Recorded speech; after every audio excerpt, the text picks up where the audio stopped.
Phone call తో మీ బంగారాన్ని విడిపించి ప్రెజెంట్ మార్కెట్ రేట్ కే కొని బ్యాలెన్స్ అమౌంట్ ని క్యాష్ గా లేకపోతే సమానమైన బంగారాన్ని మీకిస్తుంది అక్షయ గోల్డ్ హబ్. కార్మిక వ్యతిరేక సర్కార్ నడుస్తోందని మాజీ మంత్రి కేటీఆర్ ఆరోపించారు.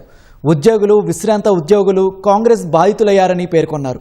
మంత్రుల జీతాల్లో కోత చేసి ఇస్తామనడానికి రిటైర్డ్ ఉద్యోగులు వరద బాధితులా అని ప్రశ్నించారు. ఉద్యోగ మిత్ర సర్కారు పోయింది, కార్మిక మిత్ర సర్కారు పోయింది, ఇలా కార్మికులను వేధించే సర్కారు వచ్చింది. జీతాల పెంపు లేదు, ఇంకా కత్తిరించే ప్లాన్ చేస్తూ ఉన్నాడు. ఇంకా విశ్రాంత ఉద్యోగులకు, రిటైర్డ్ ఉద్యోగులకు రిటైర్మెంట్ బెనిఫిట్లు ఇవ్వాలని పరిస్థితి ఇవ్వాలి. పిల్లల లగ్గమైనా, ఇల్లు కట్టుకున్నా బెనిఫిట్స్ వాళ్ళకి రావాల్సినవి వాళ్ళు దాచుకున్నాయి, ఆ పైసలు కూడా ఇస్తలేడు. అట్లాగే దారుణాతి దారుణమైన విషయం ఏంటంటే మంత్రుల జీతాలు కట్ చేస్తా, ఎమ్మెల్యేల జీతాలు కట్ చేస్తా, అందులోకెళ్ళి ఇస్తా అని మాట్లాడుతున్నాడు. కట్ చేస్తే ఎంతమందికి ఇస్తావు? వాళ్ళు ఏమైనా వరద బాధితులా, తుఫాన్ బాధితులా? వాళ్ళు కాంగ్రెస్ బాధితులు, వాళ్ళు వరద బాధితులు కాదు, తుఫాన్ బాధితులు కాదు. నువ్వు జీతాలు కట్ చేసి ఇచ్చేందుకు, విరాళం ఇచ్చేందుకు వాళ్ళకి హక్కుగా దాచుకున్న పైసలు వాళ్ళకి ఇవ్వమంటే ఎకసెక్కం చేస్తున్నాడు ముఖ్యమంత్రి గారు.